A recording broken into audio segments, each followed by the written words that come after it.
I'm standing at the foot of his bed. We're both imagining the way we'll look twisted together in his sheets. When he leaned me against the wall, my clothes fell from my shoulders like heavy drapes. I became a masterpiece unveiling a finely finished sculpture.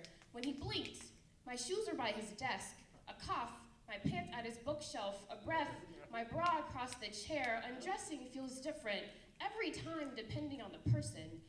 Everything in his room grew hard, stood erect, pulled at my skin, his clock, the desk lamp, the trash can in the corner.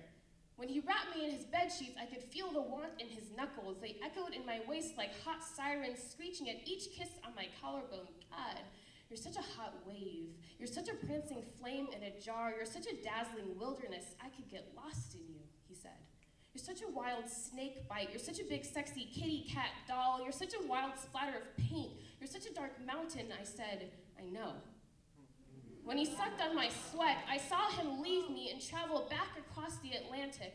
I saw him get drunk off this. The sweat, the steam, the moan, the hiss. I could feel his fingers digging in my arms, down my back, across my knees. Feeling for a trigger on my earlobe, he spilled out African Queen on my stomach with his tongue, and I felt like disaster. I felt I was choking on a ground of weeds, of cotton plants, kissed the entire field from his lips, coaxed him out from behind his uvula, pulled cotton strands from his blonde hair with my fingers. He said, God, you're such a sweet minx. You're such a shadowy rose bush. I rubbed the roots from the back of his neck, rubbed his thighs free of them, kissed the cotton threads down his chest. He said, you're such a melting chocolate. You're such a blossoming fruit. Christ, I said, stop telling God about this.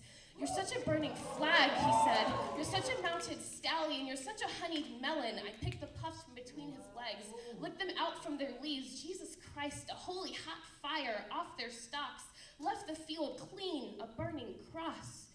Swallowed the cotton whole. When he came back from Africa, he kissed my navel like a small child's forehead and laid on my wet chest, sleeping deep, heavy, silent.